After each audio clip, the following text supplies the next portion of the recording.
So, I'm going to jump right into it today. Had a really good talk with our good friend CG, Canadian Gamer,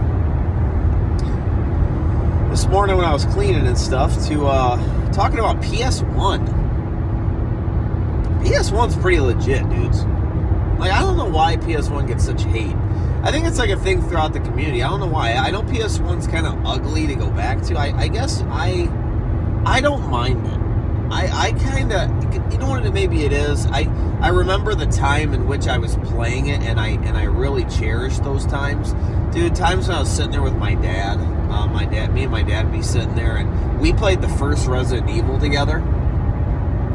I still remember I was controlling the controller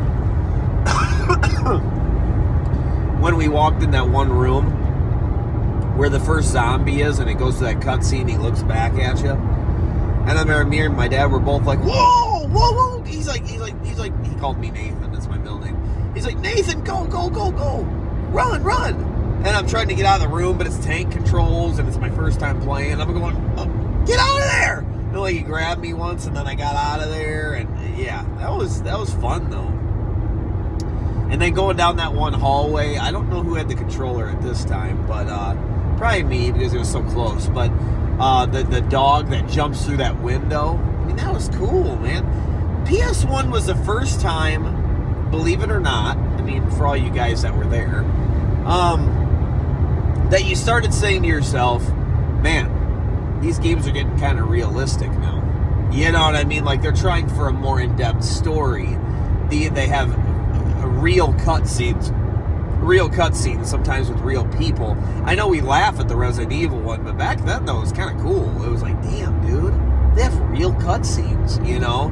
Like, that was a big deal. Yeah, I remember, man, you came from, like, Sega Genesis, Super Nintendo era and stuff, and that was cool to see. That was awesome, you know? And then don't even get me started on, like, sports games. I was telling Cam this. I said, dude, sports games was the kind of the first time, not perfectly, don't get me wrong, you go back to them, they're a little rough, but at the time, from playing sports games on pretty much Sega Genesis is what I did. You know, Sega Genesis was still very unrealistic. You know, you play RBI Baseball and Madden 94, it still wasn't, you didn't need to know football, you didn't need to know baseball to be good at the game. You could still, it was arcadey enough to where you could figure it out and just get through it. And on PS1 you could too, but it was a big leap. Like, you needed to know more, though. You needed to know a lot more. Like, if you wanted to be good at Madden on PS1, or you wanted to be good at Game Day or Triple Play 2000, you had to kind of know what you were doing. You couldn't just throw the same pitch every time. You couldn't just run to whatever base. Like, the AI didn't make a mistake, like, oh, not turn a double play. Like on RBI Baseball, the CPU, for instance, just to make an example on Sega Genesis, on RBI Baseball, you'll hit a grounder, and instead of, say you stole second, on RBI Baseball, a lot of times they'll do things like throw it to second still with a ground ball. When on a ground ball, he should be going to first because second's going to be safe. He stole. So RBI Baseball isn't smart enough with the AI to throw it to first base. He'll throw it to second, then first base. And then both people will be safe. Just a stupid play. A play that they would never do in real life. And then also the speed in which the ball moves versus getting a grounder in the infield. You get a grounder in RBI Baseball and you trickle it down to third, and you're pretty much going to be safe at first, pretty much with no matter who you have. Because the way that the ball travels from throwing it doesn't go fast. Just like it's hard to turn a double play, you got to be very quick because the ball doesn't travel very fast. You know, a hit in the outfield, throwing it to home to get a guy out at home that's tagging up from third. You could pretty much do it in RBI Baseball because the ball doesn't travel very fast. See, Triple Play made it to where, no, you're out. They're going to get you, dude. They're going to throw your ass out. Double Play every time. Every time, dude. every time, unless you have a fast guy. You know, so it made you have to think more. You couldn't sit there and steal a bag with Frank Thomas, dude. No, you're going to get thrown out. So you had to know a little bit more. And football was the same way. You couldn't just do running plays and just run around the whole person. No, they're going to catch you. The linebackers are going to get you. You know, the safety's going to get you. You know, where in Madden 94, you could be, let's just say, Emmitt Smith. You can literally hand it off every time. And I don't know if you guys have ever, you know, I know we always talk about Bo Jackson and Tecmo Bowl. Emmitt Smith in Madden 94. It's stupid as hell, dude. I mean, if you're ever going to play somebody in that game, they cannot be the Cowboys. It's not fair. Just like they can't pick the Bears 85 with Walter Payton. You can't. It's not fair, dude. You can't do anything. You know, you could just juke everybody out. You'll juke the whole team, dude. You'll run all the way almost every time. So, in game day, you could not do that. You had to actually run plays. You had to actually find the open receiver. And you couldn't just do the same thing every time. You know, I'd love to go back and play that, by the way. But yeah, PS1 added all that realism. It was a lot more realistic, dude. And then they had a lot of these games that were very in-depth stories where when we're playing Sega Genesis and Super Nintendo, the story was not that in-depth. You play Splatterhouse and things like that. It's just turn it on and pretty much go. You get this basic story and you're going. But, you know, now you're getting into your Resident Evils. You're getting into your Silent Hills. I remember this game called Project Overkill. You're getting into these a lot different games, you know, with more story, you know, more than a lot of reading. Look at all the RPGs on the PS1. Very, very, very in-depth stories. Very long games. The length of the game went way up, too. With, you know, games like Final Fantasy on PS1 and you know, obviously Chrono Cross.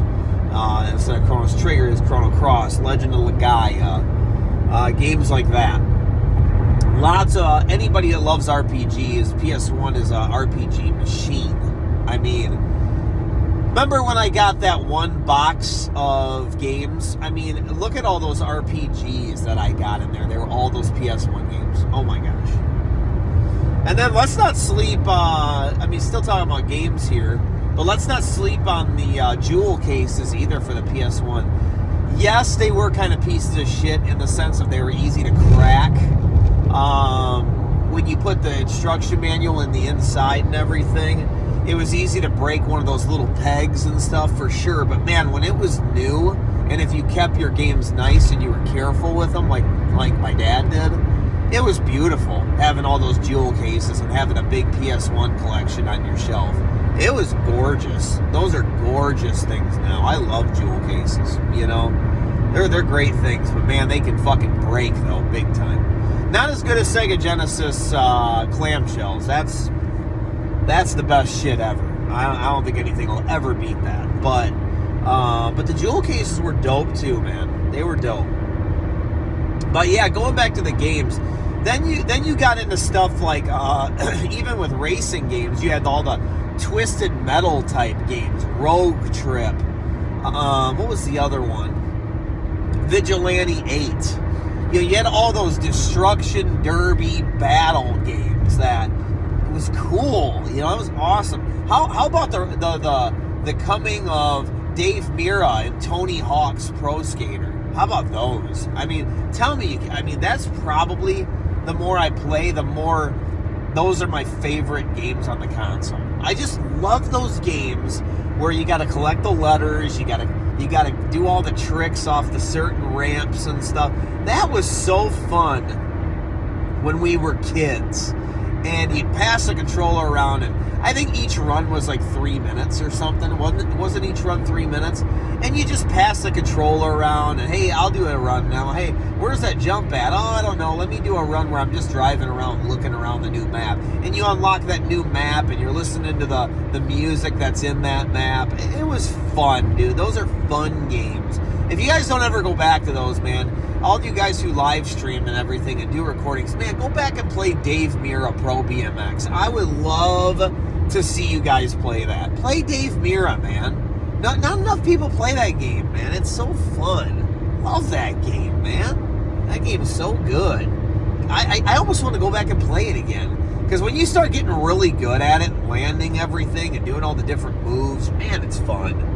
I remember, man, my buddy Tyler was like the ultimate Dave Mirra, man. Dave Mirra and Tony Hawk player. He was better than all of us, dude. I was doing good too, but Tyler was good, man. Tyler would fucking land everything, dude. He would have a whole run, which I can do now, but he'd have whole runs where he would just go crazy and not fall at all. He would just be hitting jumps the whole fucking time. Like, holy shit, Tyler.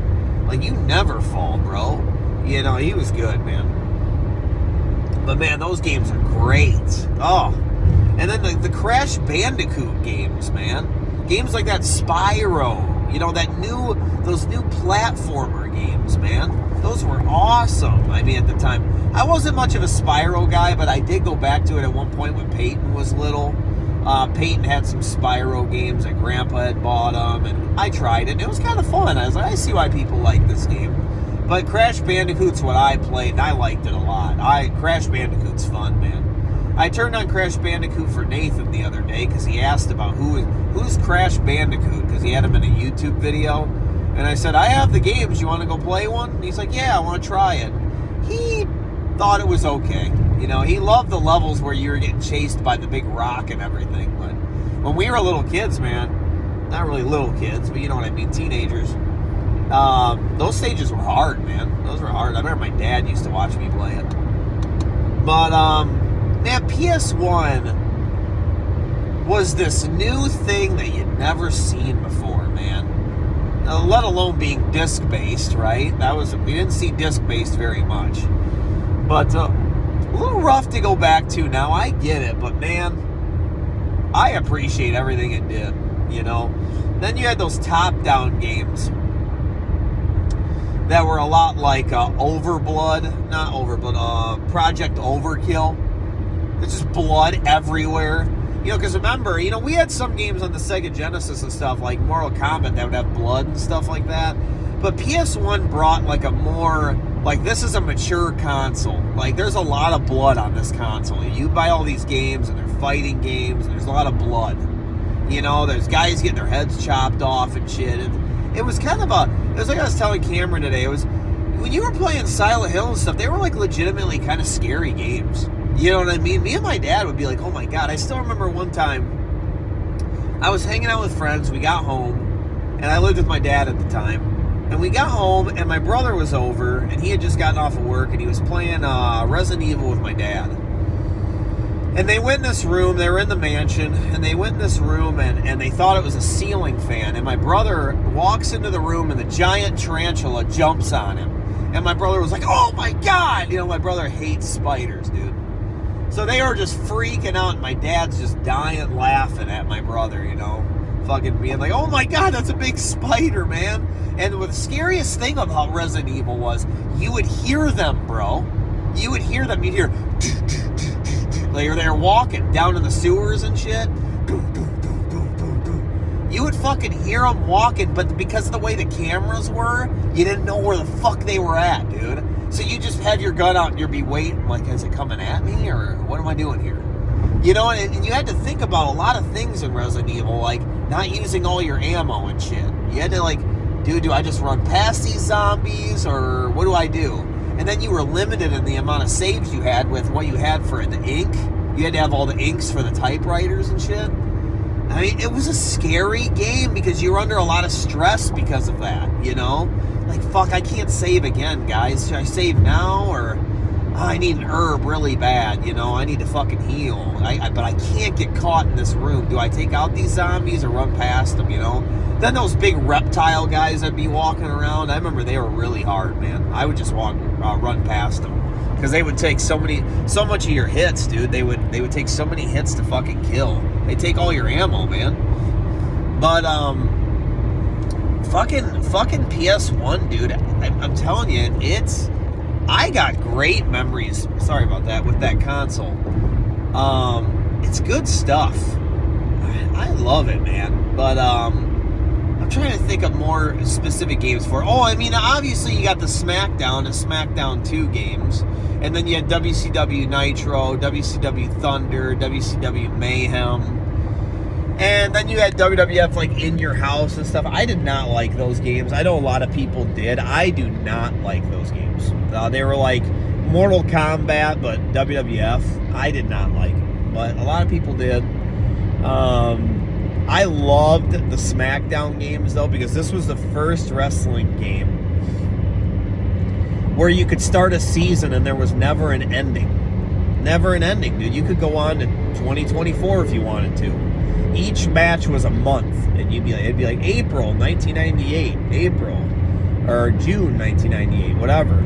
It wasn't good at matching people up with, like, going for the title and stuff, but, man, it was fun, though. It was a fun game at the time, dude. A little arcadey for sure, but like I loved it. I had a lot of fun with it because of that story mode. And they had cutscenes in the back where you could get beat up and stuff, and you could beat up other people. And it's cheesy now if you go back to it, but dude, at the time it was fucking fun, man. That was a good fucking game. WWF Attitude, WWF Warzone. You know, laugh at Attitude now, but back then, Attitude had awesome entrances and stuff. It was dope, dude. It was cool. It was cool. Yeah, you had to do the moves or whatever. Left, right, down, triangle. But, you know, the whole move list was up there, and if you played the game enough, you could be any wrestler, and you could try the different combinations, and it would do a move, you know. But if you played a character a lot, like you played a season mode, you would start to memorize your you know, if I was Kane, I would memorize his moves, you know. But it told you how to do their specials and everything once they were in the red. It was fun, man. It was a really good game. I played the fuck out of that game. I still remember when I got WWF Attitude, it was when my mom bought it for me, which was another cool story because my mom didn't have a lot of money, man. And so she bought me that game, and I kind of asked her for it. And usually asking her for something like that was a no-no, you know. She's going to tell you no. But she knew I really wanted it, and I asked her really nicely. And I've told that story a lot of times. You guys have probably heard it. If you want to hear the story again, I guess I'll go ahead and tell it real quick. But basically, I didn't realize the game was coming out so quick, and I was reading a gaming magazine, and I seen that it was coming out. And it was coming out like that day. And I was like, holy shit, are you serious? Or it was like the next day or something. And I was like, oh no. And I had no money to get it, dude. I'd find ways to get money, whether it was doing snow shoveling or whatever. I would do something to get money, save up my lunch money, stuff like that. And I didn't have nothing. I was fucked. And I wanted it so bad, dude. I was so like upset about it. I was like, dude, I can't believe it comes out tomorrow. I have to find a way to do this. So the only way I had was just straight up ask her, dude, what should I do? So I asked her, and I went in the room, and I still remember she was clean, and I said, hey, Ma, so there's something I really want, but if you can't afford it, I totally understand. I have no way of getting it right now. I usually am prepared for it, and I didn't pay attention, you know?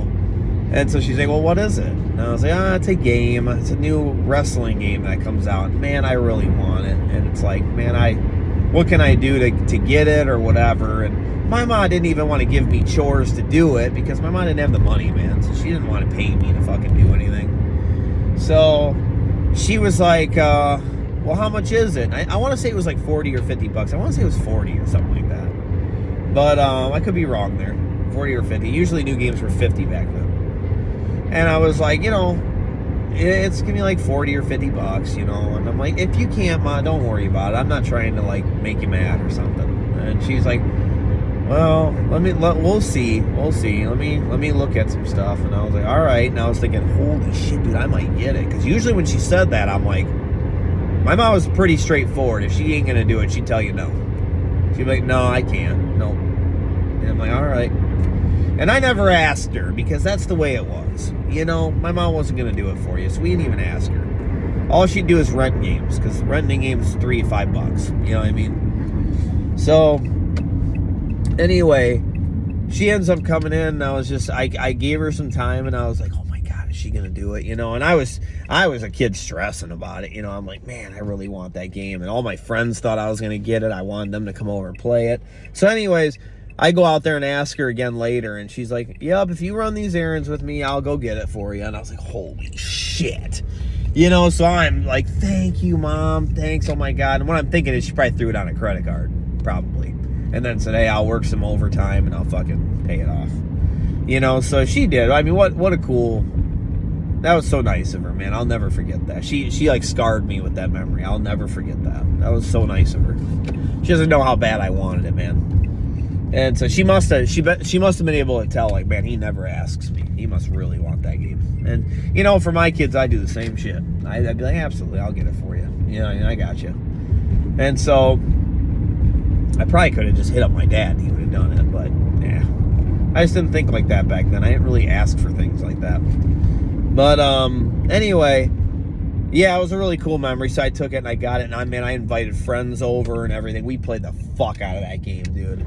WWF Attitude, man. We played the fuck out of that game. It was so fun. I remember we were all checking out the entrances. And I remember we were just like, man, dude, they have the real music and they have the full entrance. This is awesome, dude. And I mean, we laugh now and stuff and kind of giggle and laugh at the graphics and stuff. But man, we fucking love that game, bro. That game was legit as fuck. But anyway, I'm here at work. But man, guys, PS1, dude. And I'm forgetting stuff too. Dude, the Road Rash game. Guys, if you like Road Rash, I know there's some love for it in the community. Road Rash 3D, dude. Road Rash 3D is fucking badass. I would argue that's the best one, dude. I haven't played one better than it. I haven't. And I've played Road Rash 1, 2, and 3. Road Rash on PS1, the traditional one. Dude, Road Rash 3D is easily the best. Easily, bro. Not even close. And, man, it's good. I love PS1, dude. It's so good. How about that game 1? How about Siphon Filter? How about Metal Gear Solid? I didn't even say those. Talk about an in-depth story. Metal Gear fucking Solid, guys. I mean, dude, talk about a fucking game that has a really in-depth story and a story you'll never forget, you know? I mean, dude, how you had to fight Psycho Mantis, how you had to, like, move the controller. That was fucking awesome, dude. How about Castlevania Symphony of Night? Dude, probably best Castlevania. Seriously. I mean, dude, I love Castlevania. I love the traditional ones. I'm not a Metroidvania type guy. But Castlevania Symphony of Night, bro, I mean, that is such a good fucking game, bro. Oh my God. That game's amazing. But anyway, yeah, dude, PS1. How about that game Apocalypse? Die Hard Trilogy. 1. 1 sucks now, kind of. But back then, 1 was kind of cool, dude. I liked that game back then. That's why I rebought it and played it on my channel. But going back to it was a little rough. You see some problems with it and stuff like that. But back then, dude, 1 was fucking dope. Lots of good stuff on that fucking console. I think I said Siphon Filter, dude. I was really into Siphon Filter back in the day. When we were using the taser to fucking cook everybody and shit. That was awesome, man. Using the different guns and, like I said, the story, the sneaking around and the stealth missions with the girl, Leon Zing, or something like that was her name. Dude, it was really fucking cool. But PS1, man, I want to go back and play some NFL Game Day. That's what I want to play. I might even start a season on that. We'll see. But I'm still playing Madden 24 a lot. I'll tell you guys if you want to see a side video of what happened on Madden 24 with me. Something fucking stupid happened. Let's just say I had the wrong version of Madden 24 and I've been playing it the whole time. I had the Xbox One version. So now I finally got the Xbox Series S version, and the graphics are fucking unbelievably awesome. But it's hard to get used to, though. It was really hard to get used to, especially because I'm playing on All Pro. And All Pro, they don't play, dude. It's hard. But I kicked some ass last night. Anyway, tough to win with the fucking Bears on there, I'm telling you. I gotta go, though, guys. I'll talk to you later. God bless.